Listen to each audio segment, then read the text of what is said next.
So we are reading Liquid Luck by Joseph Gallenberger. We are on chapter 4, page number 43 of the book and page number 51 of the PDF.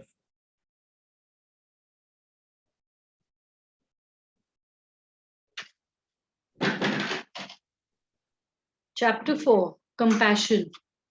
Thank you so much for Liquid Luck. After listening, my credit card company noticed that several small fraudulent charges had been made on my card from 2011-12, and they gave me a credit for the entire amount of $250. I can't wait to see what happens next. Hear what's happened next. Income from my previously stagnant and very small business doubled in 2 weeks, and it is increasing daily. So that's Liquid Luck for you.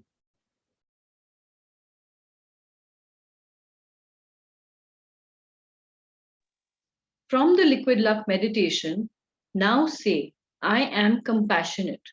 Feel your beauty, dignity, and sacredness, and your compassionate connection with all beings in their beauty, and send this energy of compassion into your portion. So basically the Liquid Luck meditation, you're creating a bottle, a vial of a portion in which you are sending these intentions.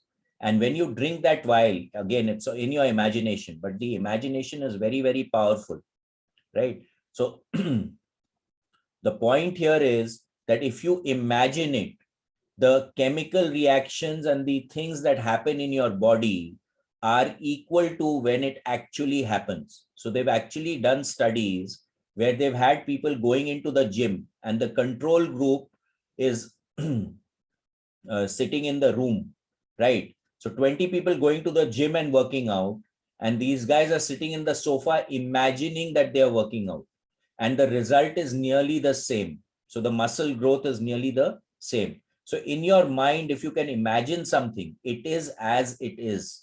So now when I'm transmuting all these uplifting thought processes into that vial, and then when I drink it, that's what starts to manifest in my life. So this is one of the things that is done. I'm pushing, or I am transmuting compassion into that vial. Compassion is defined as sympathetic awareness of others' distress together with a desire to help. It is the feeling of empathy for others, resonating with or understanding what they are experiencing, combined with a desire to alleviate their suffering. Compassion has an emotional component, yet it is also rational because it is consistent with concepts such as fairness, justice, and the interdependence and unity of all life. It is consistent with ideas such as the Golden Rule: do unto others as you would have them do unto you, and whatever you do to the least of my brethren, you do to me. Compassion is the logical stance towards others' beings, both human and non human. If one believes, along with the state of the art biological data on genetic sharing among organisms, that nature's prime directive is for the good of all, and not the distortion of Darwinian percepts. Survival of the fittest. The etymology of compassion is Latin, meaning co suffering, implying that an aware person cannot be fully happy if that happiness is at the expense of others. Another derivation suggests compassion means to love together with. It is considered a great virtue in most philosophies and religions. So this is very important. It is a feeling of empathy for others that is resonating with the understanding what they are experiencing. So over here, what I would like to add is that you need to be aware of what the other is experiencing. You need not go into the experience yourself, because if you start getting into the experience yourself, then you are in the soup. You don't have a witness attitude. So when we have compassion, we need to have objectivity also, that, okay, we are seeing this person having this, we are empathizing with it, and I am going to do whatever I can to support this process. not that you get into the process yourself. Now, there are many occasions, now there are so many people who are falling sick right now, right? People are requiring things. So you have to be objective that what can I do to help this person? Not go into a syndrome yourself that, Arey, ye ho gaya, aise ho gaya, waise ho gaya. Then what is happening is you are creating a depleting force for yourself, and then you are going to fall sick yourself because you are resonating with the sickness, not with the objective intention of understanding what is happening and then doing what is required to be done. The distinction also is, we talk about it in the resilience advantage programs when we have time, it's a separate module, care versus over care. Now, if you care, it is perfectly all right. But if you start over caring, then again it becomes a problem for the person as well as you.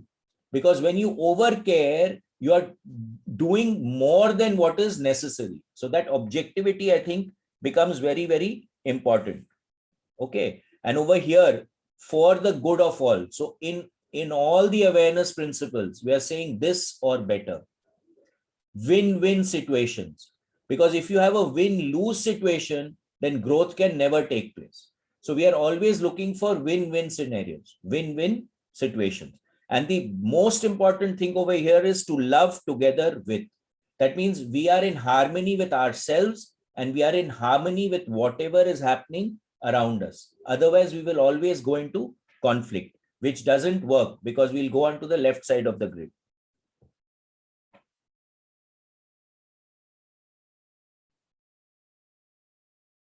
The following information is distilled from The Greater Good, the Science of a Meaningful Life.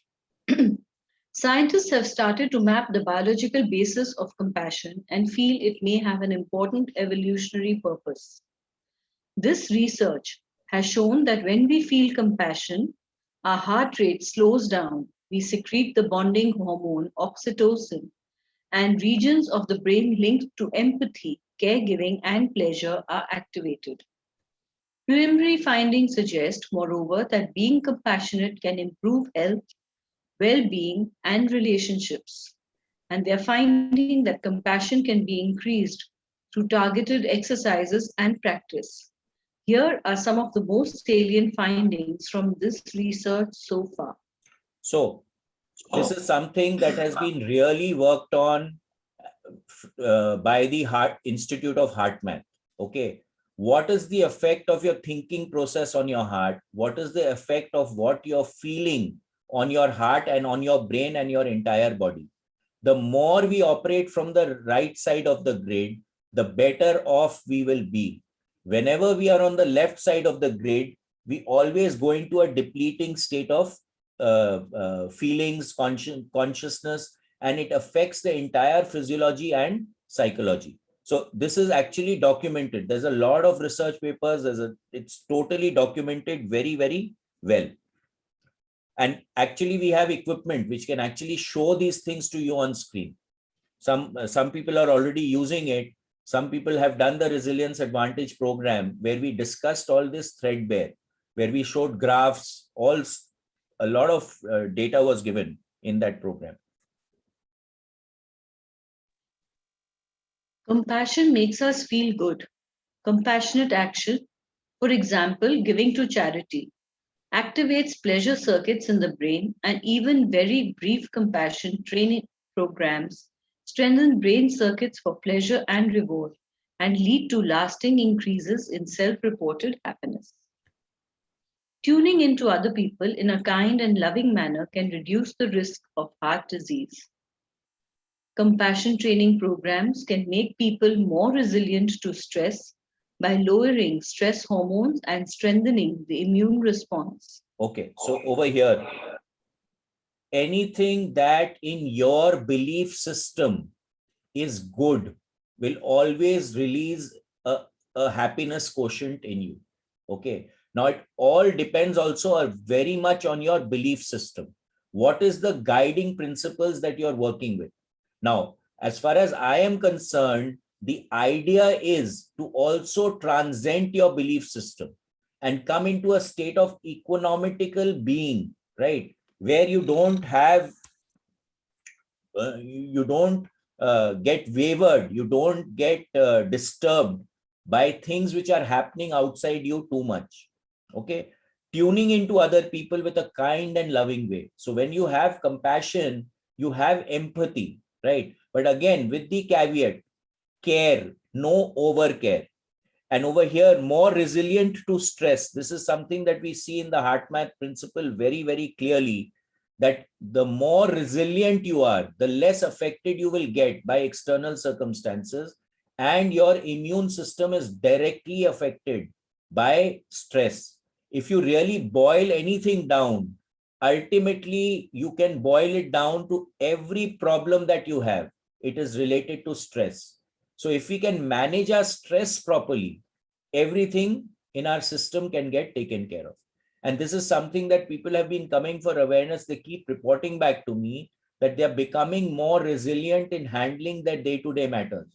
The way that they are behaving in situations has taken a very big shift, and they're able to handle stressful situations very, very easily now compared to what they would land up doing previously.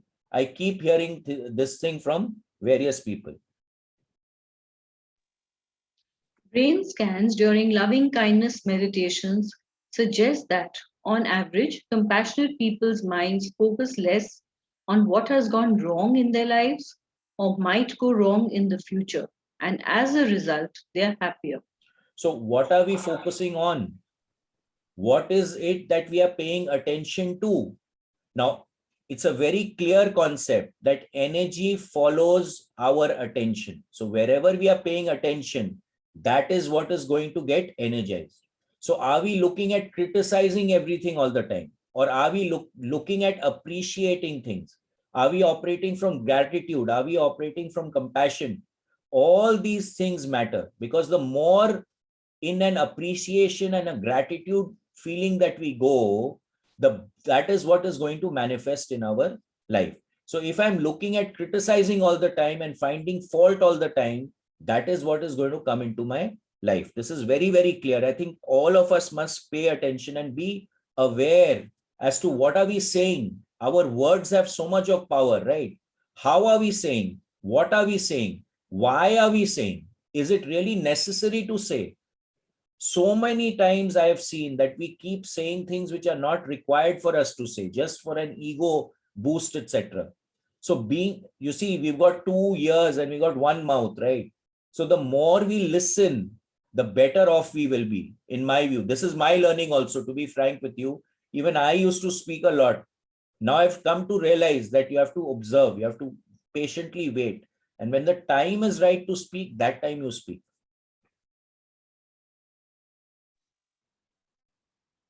Compassion helps make caring parents.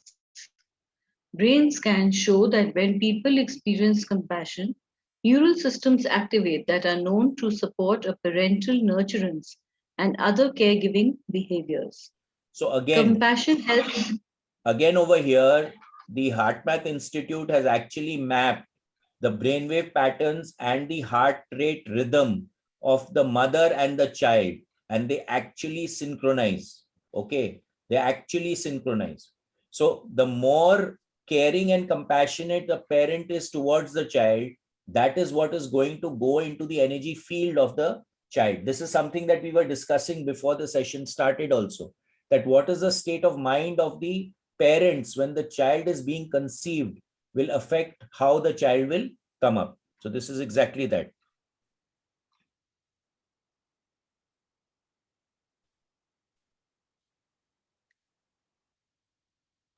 Compassion helps make better spouses. Compassionate people are more optimistic and supportive when communicating with others. So this is so Compassion important. helps. So this is so important, right? If your spouse is constantly criticizing you, constantly pulling you down, not supporting you in the actions that you need to take, life is going to be hell. But if the spouse is compassionate to you about what you want to do and how you want to do it, then automatically things start going up. But it is very important to see what is for the greater benefit. I would say that the 4 S's are extremely important in this case, between a relationship between spouses also. Compassion helps make better friends. Studies of college friendships show that when one friend sets the goal to support the other compassionately, both friends experience greater satisfaction and growth in the relationship. So this is again something we Restraining saw. feelings. Shivangla, 1 second. This is something that we saw in the Celestine prophecy also, where if you are giving the love and the other person is also giving the love, you feed each other so that we get out of the control drama syndrome. And then the energy of both the people actually grows. This is actually been seen in they've done scans, okay, and they've actually seen these energy fields go up and down. uh, uh, we have the aura camera. Unfortunately, I did not get the 3D system activated, but I'd actually seen it in America, where when person was giving love energy, there was an energy field coming out of the other person and going to the other person. And when it was returning, it was actually coming back. I've actually seen it on screen with the aura camera. Okay, so this actually happens. This is not something which is just just for hearsay. It actually happens.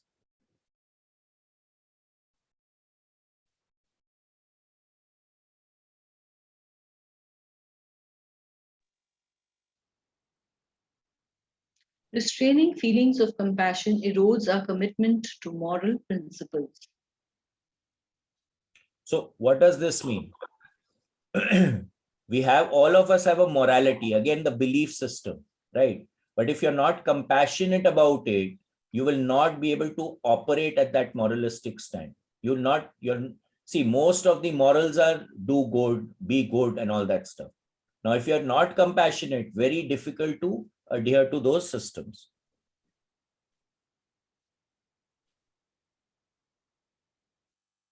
Employees who receive more compassion in their workplace see themselves, their co-workers, and their organization in a more positive light. Report feeling more positive emotions such as joy and contentment, and are more committed to their jobs. So there was this other book I was reading, I forget the name. It talked about getting the employees on the same page, right? Getting them invested into the vision and the mission of the organization. Now, that can never happen if the employees feel disgruntled, and the employees feel the employers are taking them for a ride, and the employers are feeling that the employees are taking them for a ride.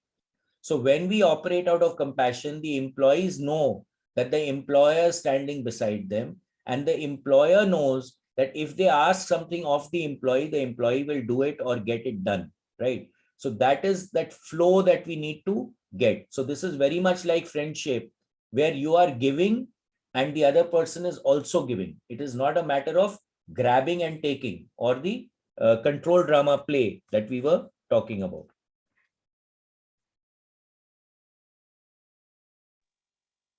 The more compassionate societies, those that take care of their most vulnerable members, assist other nations in need, and have children who perform more acts of kindness are the happier ones. So if I am constantly grabbing, if I'm constantly thinking of taking, then I'm automatically in a control drama. And the control drama will always create a reaction. But if I can operate out of compassion and kindness, there is no transaction involved. So the control drama has been circumvented. Anyone not in a control drama will always grow much faster and much better. So it's always good to be compassionate. But again, the caveat, care versus overcare.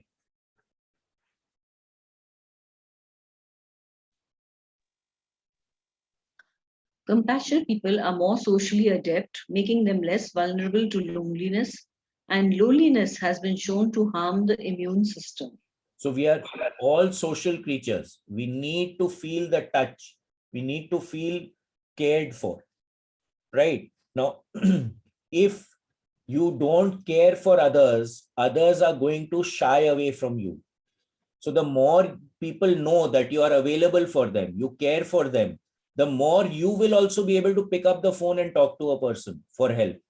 You will not have any hesitation in asking for help, and nor will you have a hesitation in giving help. Once you do that, then the feeling of loneliness automatically goes away. Most people who are lonely, they tend to go into depression, and depression will automatically hurt the immune system. A person who's depressed will fall sick much easier than a person who's hale and hearty and joyful and excited. Okay.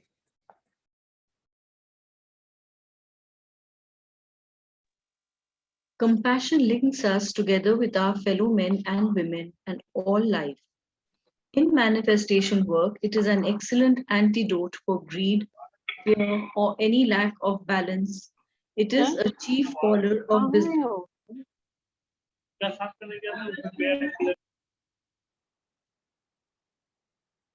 Please repeat it.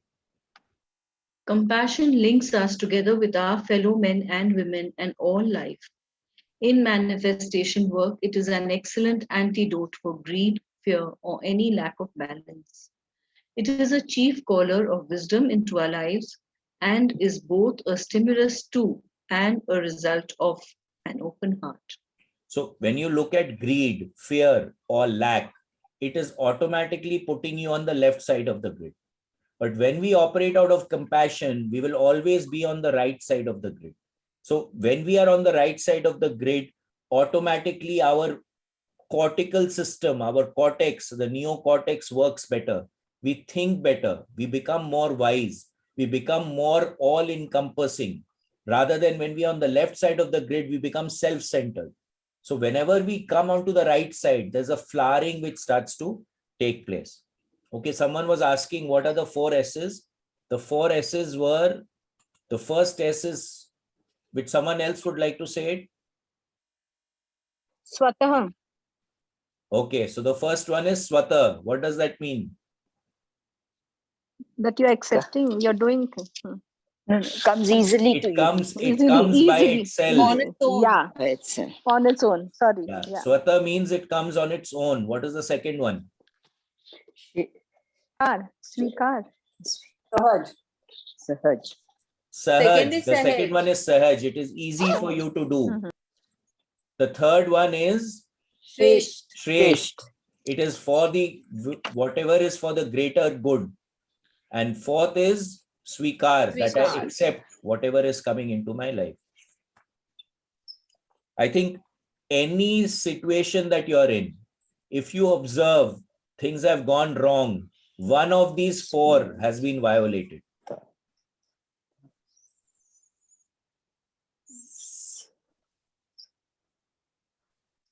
Also from the great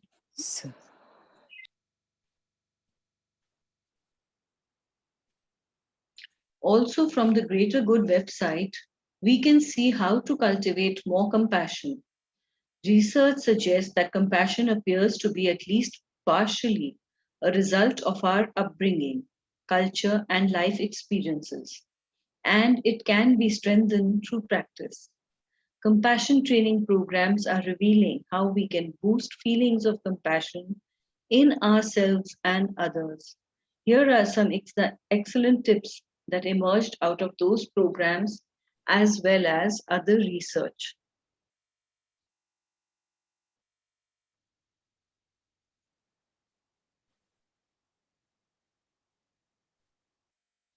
Okay, so what is saying here, research suggests that compassion appears to be at least partially a result of our upbringing, culture, and life experiences. So what is this? Our belief systems. What are we brought up with? So if we are living in a compassionate environment, again here epigenetics start to play up. What is it? You see, I'll tell you, children learn the most by example. So what are the parents doing? What are the grandparents doing? Is going to go down the system. This is again something that we were discussing previously, that if a child is born during the conception, during the pregnancy, and up to 6 years of age, the entire thought process and the thinking process of the child is developed, right? So what is happening in your environment will naturally affect the way that you are going to be behaving.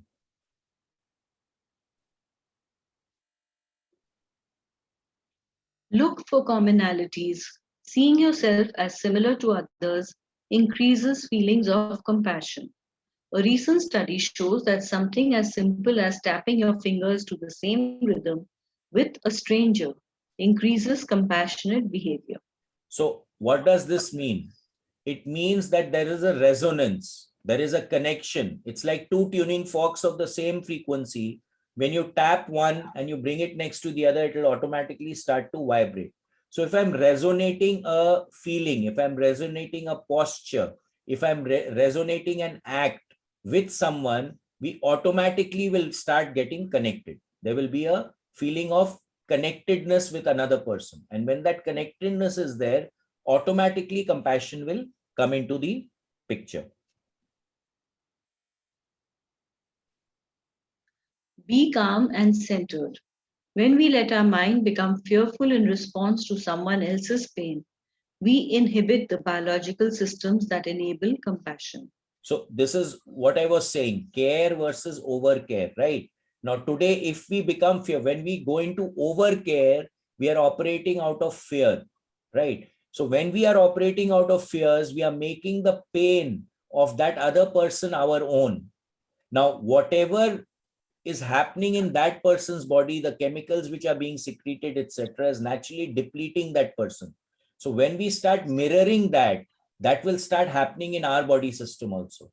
That's why it is extremely important to be objective. Yes, that person is having that pain. Now, what can I do to support it?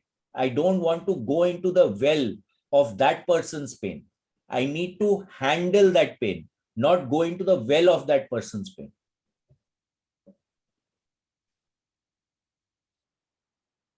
Encourage cooperation, not competition, even through subtle cues. A study showed that describing a game as a community game led players to cooperate and share a reward evenly. Describing the same game as a Wall Street game made the players more cutthroat and less honest. So words have power. This we've seen again and again in Dr. Emoto's experiments. Indra Bhavi also shared her experience of my writing that word hate. What did it do, right? So when we are saying community game, that means we are all in it together. When I say Wall Street is I win, you lose. So there will always be a winner and a loser. In Wall Street, if someone makes money, someone is losing money, right? So then it becomes cutthroat. Why? Because you're looking to make money for yourself, not for the whole.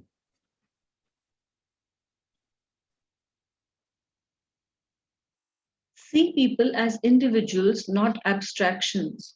When presented with an appeal from an anti hunger charity, people were more likely to give money after reading about a starving girl than after reading statistics on starvation, even when those statistics were combined with the girl's story.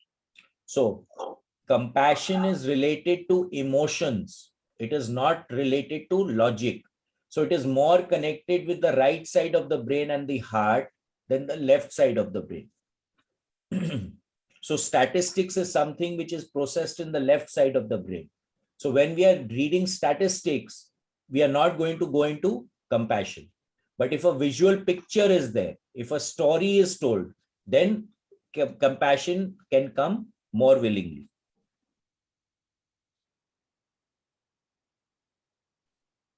Don't. Bhaiya, can I ask something? Yeah, Why please. did they say that if it just now when you read it, that even if it is the story is told, but it's along with statistics, it will not have the same impact. Because what is happening is that the left side of the brain is getting activated. The left side of the brain is more self-centered than the right side of the brain. It's more logical, right? So it will, the logic will start to work. And if the logic is working, then compassion cannot come in. It will not come. Okay, okay. So if you just see it, you will be more compassionate rather than if you first read the statistic. Okay, I got it. Correct. Because the left side is getting activated, right? Because of the statistics. Okay, okay. Thank you, Bhaiya. Don't blame others for their misfortune. When we do this, we feel less concern for them. So over here again, it's a matter of perception. if I am blaming something for someone, blaming someone for something, then how can I have compassion for them? Right? So if I want to be more compassionate, I need to think more holistically.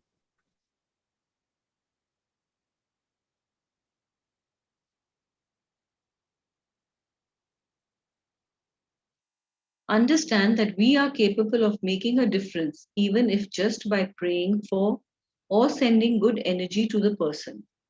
If we feel powerless, we tend to curb our compassion. So this is very beautiful, right? We are all capable of helping out, but what is the state of consciousness with which we are attempting to help out makes all the difference. Now, we talk about this all the time in the healing group, or as far as the reball is being sent. Now, what is the intent when we are sending the reball? Win-win. May the best manifest for this person. It is not about ego, right? Now, if I feel I cannot help, then I send the reball is not going to work.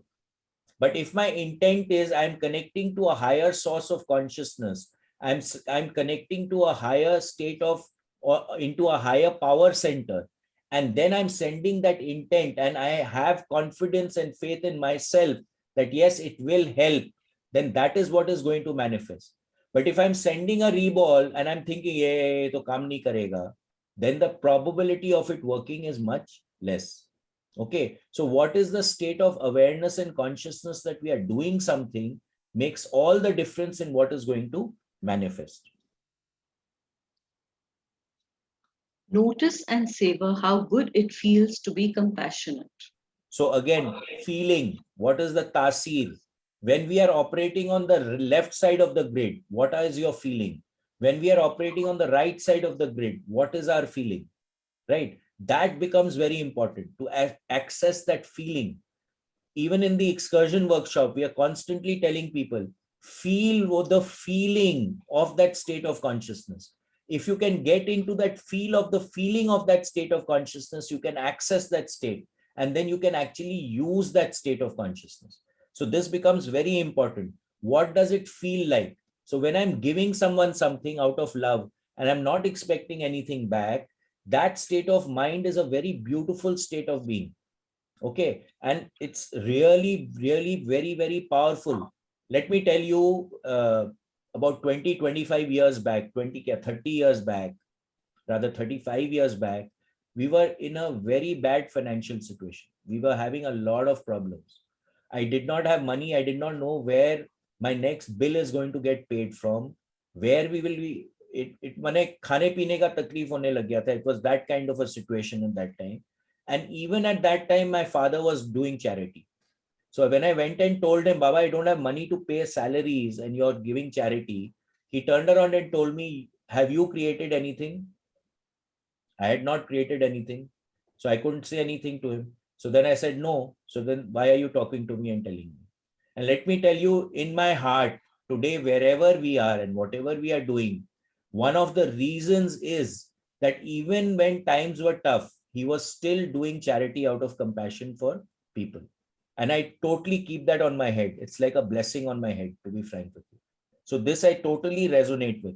How do you feel when you're being compassionate to someone else? This is something that all of us must actually connect with and savor, so that we can actually go into a higher state of consciousness.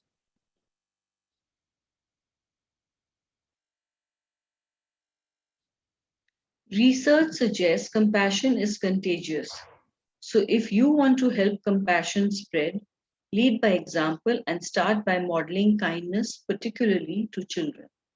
So like attracts like. So if you want compassionate people in your life, you have to be compassionate, because that's the resonant frequency that you're going to be transmuting. And the more people get into this state, into these higher states of consciousness, the better the resonance in the entire environment is going to become.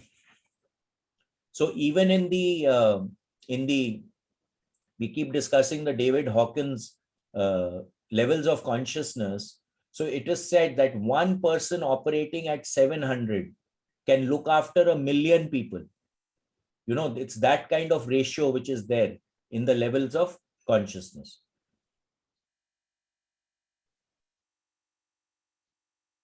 Curb the ego's tendency to see yourself as superior to others. Research suggests that as people feel a greater sense of status over others, they feel less compassion. Yeah. So, what does this imply? Whenever we are operating out of egos, it is a self-centered kind of a state of being and consciousness. So it automatically puts us on the left side of the grade. Now, when we are on the left side of the grade, we can never manifest anything. Manifestation cannot take place. Plus, a superiority complex takes place because it's a win-lose situation whenever we have a superiority complex. When we are working with everyone, when there is compassion, there's resonance with who we are talking to, who we are working with, you will always be in a samtal state. You know, you'll be in equanimity, you will be in equilibrium. If you see highly spiritual people, they will not, they have no distinction between someone who has money, who does not have money, who has more knowledge, who does not have any knowledge. Yes, they may have respect for someone who has more knowledge, but at the end of the day, they are balanced with operating with everyone. There is a balance in their lives. There's a calmness. There's a peace which is there. Any person who's egoistic, you will find that there'll be a wavering in their field. There'll be a wavering in their state of consciousness. They'll get irritated faster.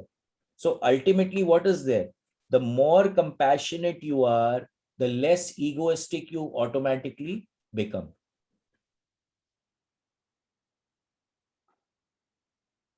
Hold your own energetic space. When we completely take on other people's suffering as our own, we risk feeling personally distressed, threatened, and overwhelmed. In some cases, this can even lead to burnout, apathy, or callousness. Instead, be receptive to understanding other people's feelings without adopting those feelings as your own. So this is exactly what we've been talking about, care versus overcare, right? If you take on the problem of the other person, then you are not allowing yourself to be in a position to actually help that other person, because you have also gone into the mess, you've gone into the daldal, you've gone into the soup yourself. So if you're in the soup, how are you going to help the other person? So we need to be objective about this, not take on the other person's issues, but be able to support the other person to get out of their issues.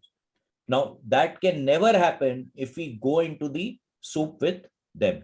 And many times, because we are constantly talking and we are constantly stressing and fretting about the other person's problem, we create a burnout in ourselves. Because when anytime you're thinking depleting thoughts, it's going to drain your energy. Okay, in the resilience advantage program, there is one slide which shows a bucket with holes in it. Now, if I have a bucket with holes in it, no matter how much water I fill into it, it's going to drain out, whether I like it or not, right? Now, to be able to fill the bucket, what's the first thing that I need to do? I need to block the holes, right? Now, if I'm getting into the pain of that person, I'm creating a hole in my system. So how am I going to help the other guy when I'm getting drained of energy myself? So this becomes extremely important to be aware of. If someone is having a problem, deal with the problem, but don't become the problem. Yes, Raghuji? Yes. There's a famous saying that when somebody is drowning, if you are also getting into the water, you can't rescue him. You have to be out of the water to be able to pull him out. Correct. So when you are drowning, if you start drowning also, you will never be able to help him. Exactly. So that's exactly what I'm saying, that if you are in the soup or you are in the quicksand with the person, you're never going to be able to help that person. So exactly the same example. Perfect. Thank you.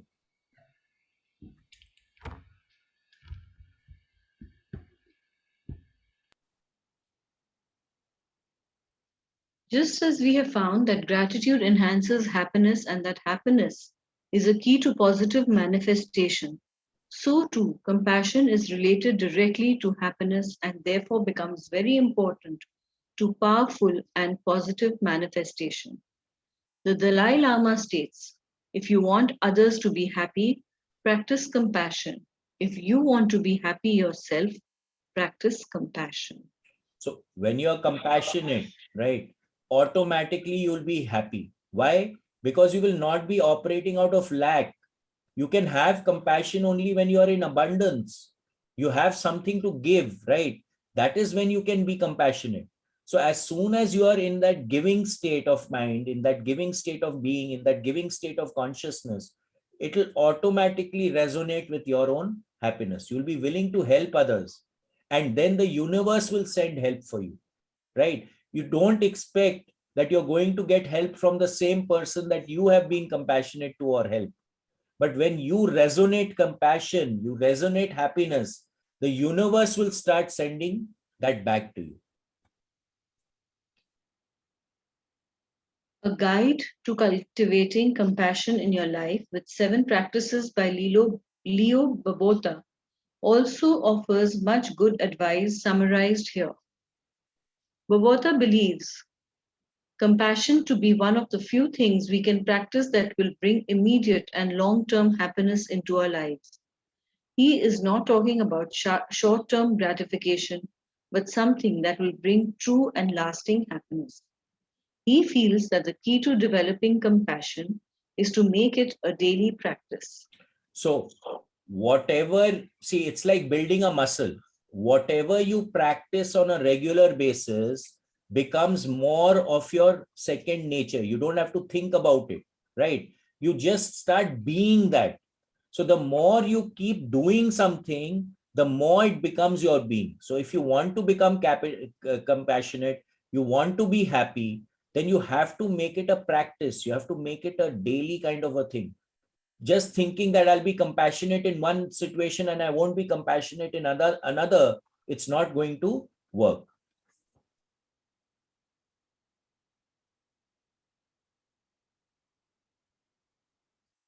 Babauta also notes scientific studies that suggest there are physical benefits to practicing compassion. People who practice it produce 100% more DHEA, which is a hormone that counteracts the aging process, and 23% less cortisol, the stress hormone. His guide contains 7 different practices that you can try and perhaps incorporate into your daily everyday life. I have modified a few of my favorites here. So in the HeartMath process, when we are talking about the resilience grid, what I keep talking about, the left side and the right side, if I show you the actual poster, on the side, on the left side it says cortisol, and on the right side it says DHEA. Now whenever we are operating on the right side of the grid, we are generating growth hormones, we are generating regenerative hormones, which are helpful. We are enhancing our immune system. Whenever we are stressed out, we are on the left side of the grid, we are producing adrenal, we are producing cortisol, which are actually, if you don't use the cortisol and the adrenal when it is secreted, because it is released when the fight and flight response is activated, it is going to eat into your system. And stress is one of the main causes of obesity also. So anyone who's becoming fat, you may find that that person is stressing a lot. And then what happens is, to remove the cortisol and the adrenal from the system, the body gets attracted to carbohydrates. So you start eating more.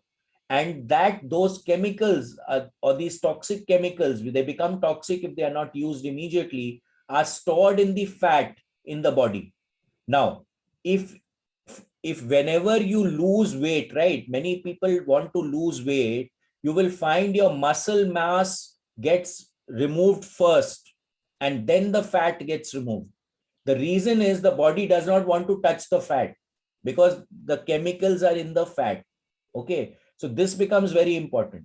If you are operating on the right side of the grid, then beneficial hormones are secreted in the body. If you operate on the left side of the grid, then stress hormones are secreted in the body system. Yes, Raghuji. If you are practicing heart-focused breathing, you are automatically opening up your heart chakra and you are automatically compassionate. You can't be but that. Correct.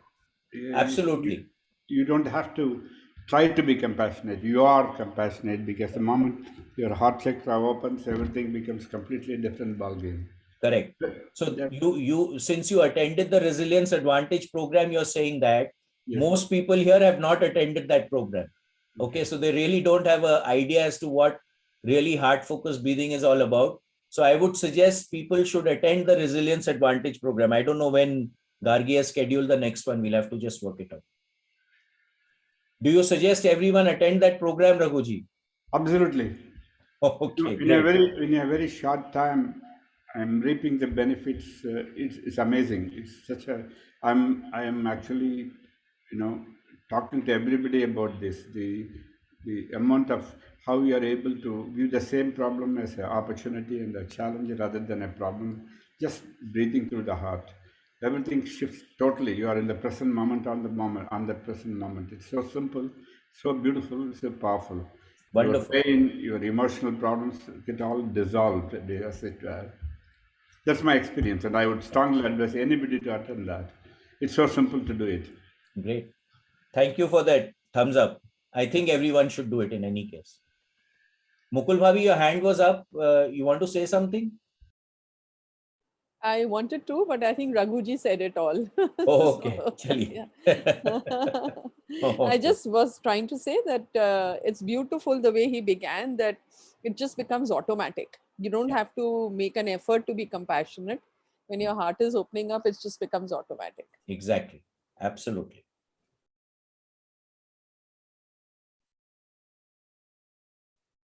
Okay, I think let's stop here. This is already 13. This will take some time.